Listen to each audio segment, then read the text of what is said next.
Hi everyone, it's me Yamuna, young English trainer. Welcome to Smart Kids Learning English to Tamil.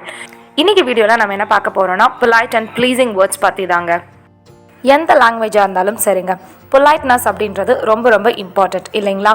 இன்னைக்கு இங்கிலீஷ்ல இருக்கக்கூடிய most of the polite words தான் பார்க்க போறோம். First நாம அதுல common pleasing words பத்தி பார்த்துடலாங்க. As usual நம்மளோட டெய்லி கான்வர்சேஷனில் நாம் யூஸ் பண்ணுற ஒரு வேர்ட் தாங்க please. The word please is used to make a polite request. It shows respect and consideration. ப்ளீஸ்னா தயவு செய்து அப்படின்னு எல்லாத்துக்கும் தெரியும் இல்லைங்களா? அண்ட் இந்த வார்த்தை எதை காட்டுது அப்படின்னு பார்த்தீங்கன்னா நம்மளுடைய ரெஸ்பெக்ட் அண்ட் அந்த பர்டிகுலர் விஷயத்துக்கான நம்மளோட கன்சிடரேஷனை காட்டுதுங்க. Here are the 3 examples for you. Please hand me the book. 2. Can you please open the window? 3. Please give me a moment. Next, thank you. Thank you is a simple way to express gratitude and appreciation. It shows that you value the help or service you received. Thank youன்றது நம்மளுடைய நன்றியையும் பாராட்டுதலையும் வெளிப்படுத்தக்கூடிய ஒரு வார்த்தைங்க. ஒரு help அல்லது ஒரு service நீங்கள் பெற்றிருக்கீங்க அப்படின்னா அந்த இடத்துல நீங்கள் தேங்க்யூ சொல்கிறீங்கன்னா அந்த ஒரு பர்டிகுலர் விஷயத்தை நீங்கள் மதிக்கிறீங்க அப்படிங்கிறத காட்டுதுங்க. Here are 3 different examples for 3 different scenarios. 1. Thank you for your help. 2. Thank you for coming to the meeting. 3. Thank you so much for the gift. Next, the third one is you're welcome. When someone says thank you, the polite response is you're welcome. It acknowledges their appreciation. ஒருத்தவங்க thank you சொல்கிறாங்க அப்படின்னா அதுக்கான கரெக்டான ஒரு polite response அப்படின்றது you're welcome தாங்க. you're welcome அப்படின்றத எதை மீன் பண்ணுது அப்படின்னு பார்த்தீங்கன்னா அவங்களோட அந்த தேங்க்ஃபுல்னஸ் அந்த ஒரு கிராட்டிடியூடை நம்ம accept பண்ணிக்கிறதா காட்டுவோங்க. Here are 3 examples for you. You're welcome. I'm glad I could help. 2. You're welcome. It was my pleasure. 3. You're welcome. Free feel to ask if you need anything else. அதாவது இன்னும் உங்களுக்கு ஏதாவது help வேணும்னா ஃப்ரீயாக என்கிட்ட கேளுங்க அப்படின்ற மீனிங்க. Next, apologize or be polite in uncomfortable situation.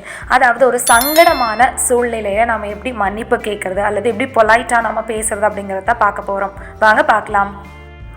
Sorry.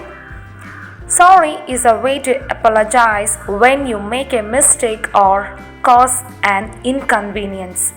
அதாவது சாரின்றது நீங்கள் ஒரு தவறு செஞ்சிட்டீங்க இல்லைனா ஏதாவது ஒரு சிரமத்தை ஏற்படுத்திட்டீங்க அப்படின்ற ஒரு சூழ்நிலையில் மன்னிப்பு கேட்கறதுக்கான ஒரு வார்த்தை ஒரு வழினே சொல்லலாங்க. Here are 3 examples for you. I'm sorry for the delay. தாமதத்திற்கு வருந்துகிறேன் அர்த்தங்க. 2. Sorry, I didn't mean to interrupt. Interruptனா குறுக்கிட அப்படின்னு அர்த்தம். சாரி, மன்னிக்கவும், நான் குறுக்கிடணும்னு நினைக்கல அப்படின்ற மீனிங்க. And the third one, sorry for the confusion. Let me explain. குழப்பத்திற்கு என்னை மன்னிச்சிருங்க, நான் உங்களுக்கு எக்ஸ்பிளைன் பண்ணுறேன், அதாவது விளக்குறேன் அப்படின்ற மீனிங்க. அடுத்தது நம்ம பார்க்கக்கூடிய phrase excuse me. Excuse me is a polite way to get someone's attention or to politely interrupt. Excuse me எங்கே யூஸ் பண்ணலான்னு பார்த்தீங்கன்னா ஒருவருடைய கவனத்தை நாம் ஈர்க்கிறதுக்கு இல்லைனா பணிவாக இன்ட்ரப்ட் பண்ணுறதுக்கு அதாவது குறுக்கிடுறதுக்கு நாம் யூஸ் பண்ணக்கூடிய ஃப்ரேஸ் தாங்க excuse me. Here are 3 examples for you. Excuse me, could you tell me where the library is? அதாவது ஒருத்தவங்களோட அட்டென்ஷன் க்ரியேட் பண்ணுறதுக்காக எக்ஸ்கியூஸ் மீ சொல்லிட்டு என்ன சொல்கிறாங்கன்னா நூலகம் அதாவது லைப்ரரி எங்கே இருக்குது அப்படின்னு சொல்ல முடியுமான்னு கேட்குறாங்க. 2. Excuse me, I have a question. Attention create பண்ணுறதுக்காக எக்ஸ்கியூஸ் மீ கேட்டுட்டு எனக்கு ஒரு கேள்வி இருக்குது அப்படின்னு சொல்கிறாங்க. Next, the third one is excuse me, may I pass through. Attention create பண்ணுறதுக்கு எக்ஸ்கியூஸ் மீ சொல்லிவிட்டு நான் இதை பாஸ் பண்ணி அதாவது கடந்து செல்லலாமா அப்படின்னு பொலைட்டாக கேட்குறாங்க. அடுத்தது நம்ம பார்க்கக்கூடிய வார்த்தை pardon. Pardon is used when you don't hear something properly and want it repeated or as a polite apology. Baden அப்படின்றது நம்ம எங்கே யூஸ் பண்ணலான்னு பார்த்தீங்கன்னா, ஏதாவது ஒரு விஷயத்த சரியாக நீங்கள் கேட்கல அப்படின்ற இடத்துல நம்ம யூஸ் பண்ணலாம். அது போலவே ஏதாவது ஒரு விஷயத்த மறுபடியும் செய்யணும் அல்லது மறுபடியும் கேட்கணும் அப்படின்ற இடத்துல நம்ம யூஸ் பண்ணலாம். அதே போல் பணிவாக நீங்கள் மன்னிப்பு கேட்கும் பொழுதும் கூட பாடன் யூஸ் பண்ணலாங்க. Here are 3 examples for you. Pardon, could you repeat that? என்னை மன்னிச்சிடுங்க, அதை மறுபடியும் சொல்ல முடியுமா அப்படின்னு கேட்குறாங்க. 2. Pardon me for interrupting. குறுக்கிடுறதுக்கு என்னை மன்னிச்சுக்கோங்க அப்படின்ற அர்த்தம். 3. Pardon, I didn't catch what you said. என்னை மன்னிச்சிடுங்க, நீங்கள் சொல்கிறது என்ன அப்படின்றத என்னால் புரிஞ்சுக்க முடியல, இல்லைனா புரியல அப்படின்னு அர்த்தம். Next, courteous in social situations. அதாவது ஒரு சமூக சூழ்நிலையில் நம்ம மரியாதையுடன் யூஸ் பண்ணக்கூடிய சில எக்ஸ்பிரஷன்ஸ் தான் பார்க்க போகிறோங்க. First one, after you. After you is a polite gesture often used when you want to let someone go ahead of you. அதாவது உங்களுக்கு அப்புறம் அப்படின்னு நம்ம தமிழில் சொல்கிறோம் இல்லையா, அந்த ஒரு எக்ஸ்பிரஷன் தாங்க ஆஃப்டர் யூ. ஆஃப்டர் யூ அதாவது உங்களுக்கு அப்புறம் அப்படின்றது ஒரு பொலைட்டான ஒரு சைகை அப்படின்னு சொல்லலாங்க. நீங்கள் யாரையாவது நீங்கள் முன்னாடி போங்க அப்படின்னு நம்ம சொல்ல விரும்பும் பொழுது ஆஃப்டர் யூன்னு சொல்லுங்கள். அதாவது உங்களுக்கு அப்புறம் நான் போகிறேன், உங்களுக்கு அப்புறம் நான் பண்ணுறேன் அப்படின்னு நம்ம தமிழில் சொல்லுவோம் இல்லையா, the same expression. Here are few examples for you. 1. After you please. அதாவது உங்களுக்கு பிறகு ப்ளீஸ், தயவு செஞ்சு அப்படின்னு சொல்கிறாங்க. 2. Oh, after you I insist. ஓ, உங்களுக்கு பிறகு நான் இன்சிஸ்ட் பண்ணுறேன், அதாவது நான் வலியுறுத்துறேன் அப்படின்ற மீனிங்க. And the third one, you go first after you. நீங்கள் முதல்ல போங்க, அதுக்கப்புறம் நான் அப்படின்ற மீனிங் கொடுக்கக்கூடிய எக்ஸ்ப்ரெஷனுங்க. Next, allow me. Allow me is a polite way of offering help or assisting. அதாவது allow me அப்படின்னா என்ன அனுமதிங்கன்னு அர்த்தங்க. நீங்கள் ஒரு உதவி அல்லது ஏதாவது ஒரு அசிஸ்ட் பண்ண அப்படின்னு நீங்கள் நினைக்கிறீங்கன்னா அந்த இடத்துல allow me அப்படின்னு சொல்லலாம். அதாவது பொலைட்டாக என்னை அலோவ் பண்ணுங்கள், நான் இதை பண்ணித்தரேன் அப்படின்ற ஒரு பெர்மிஷன் கேட்கக்கூடிய ஒரு பொலைட்டான எக்ஸ்ப்ரெஷனுங்க. Here are few examples for you. Allow me to carry that for you. அதை உங்களுக்காக நான் எடுத்துகிட்டு வரேன், கேரி பண்ணிட்டு வரேன், அதுக்கு என்ன அனுமதிங்க அப்படின்னு அர்த்தம். 2. Allow me to get the door. அப்படின்னா உங்களுக்காக நான் போய் அந்த கதவை திறக்கிறேன், அதுக்கு என்ன அலோவ் பண்ணுங்க அப்படின்ற மீனிங்க. 3. Allow me to show you the way. உங்களுக்காக வழிகாட்டுறதுக்கு என்ன அனுமதிங்கன்ற மீனிங். Next, 9th one, kindly. Kindly is a formal way to make requests politely. அதாவது தயவு செஞ்சு அல்லது தயவு கூர்ந்துன்ற மீனிங் வருங்க. கைண்ட்லி அப்படின்ற வார்த்தை ஒரு ஃபார்மலான ஒரு வார்த்தைங்க. அது பணிவுடன் நம்மளோட கோரிக்கைகளை வைக்கிறதுக்கு யூஸ் பண்ணக்கூடிய ஒரு வார்த்தைன்னே சொல்லலாம். Here are 3 examples for you.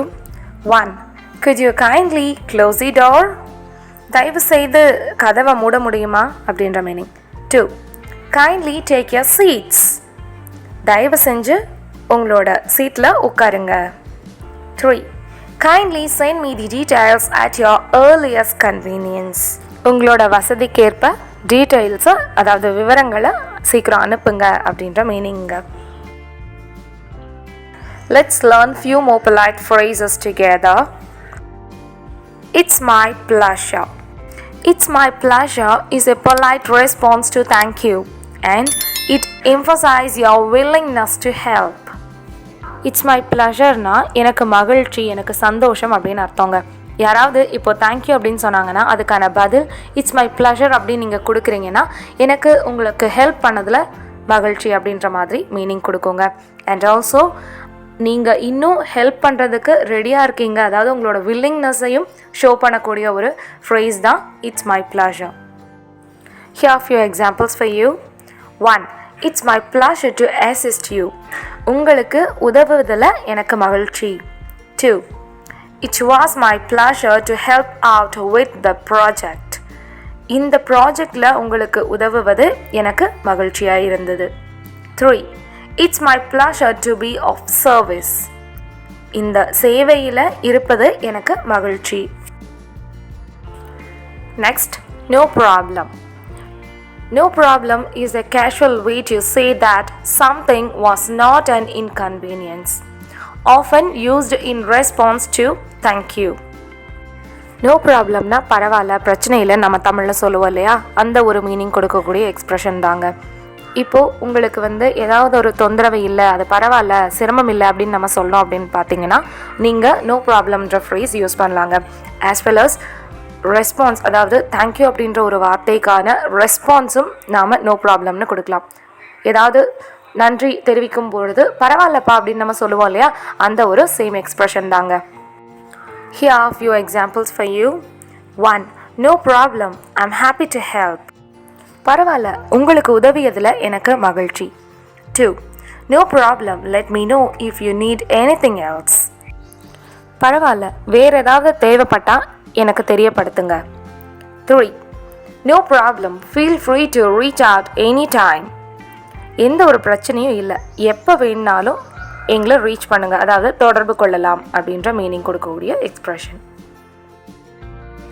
Next on the list is that's all right. That's all right is used when someone apologizes and you want to say that the apology is accepted. யாராவது மன்னிப்பு கேட்கும் பொழுது அது சரிப்பா, அது பரவாயில்ல அப்படின்னு நம்ம சொல்லுவோம் இல்லையா, அதுதாங்க. அண்ட் ஆல்சோ நீங்கள் தட்ஸ் ஆல் ரைட் அப்படின்னு சொல்லும் பொழுது அவங்களோட அந்த அப்பாலஜியை நீங்கள் அக்செப்ட் பண்ணிக்கிறீங்கன்ற மீனிங் கொடுக்கக்கூடிய ஒரு அற்புதமான ஃப்ரேஸ் தான் that's all right. Here are few examples for you. 1. That's all right, don't worry about it. அது பரவாயில்ல, அதை பற்றி கவலைப்பட வேண்டாம். 2. It's all right, I understand.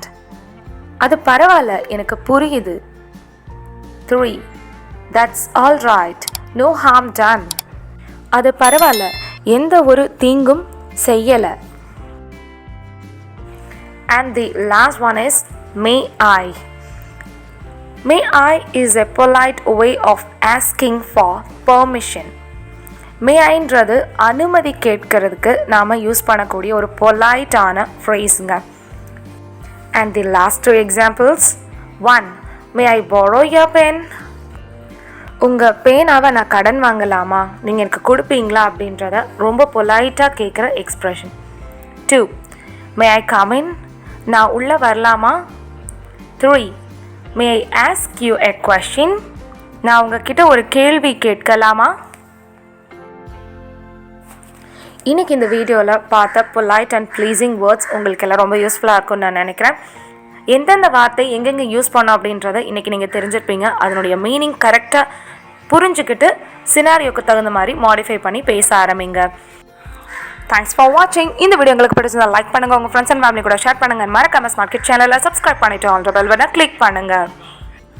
Next ஒரு யூஸ்ஃபுல்லான வீடியோவில் உங்களை சந்திக்கிறேன் friends. until then it's me Yamuna, your English trainer, signing off. Thank you. இன்னும் நீங்கள் நிறையா கற்றுக்கணும்னு நினச்சிங்கன்னா இங்கே இருக்கிற வீடியோவில் ஏதோ ஒன்று கிளிக் பண்ணி பாருங்கள், இல்லைனா சர்க்கிள் டச் பண்ணி சேனலில் விசிட் பண்ணுங்கள். உங்களோட இங்கிலீஷ் லாங்குவேஜை டெவலப் பண்ணுறதுக்கான வீடியோஸ் அன்லிமிட்டடாக காத்துட்டே இருக்குது. டாடா, பாய், ஹாப்பி லேர்னிங்.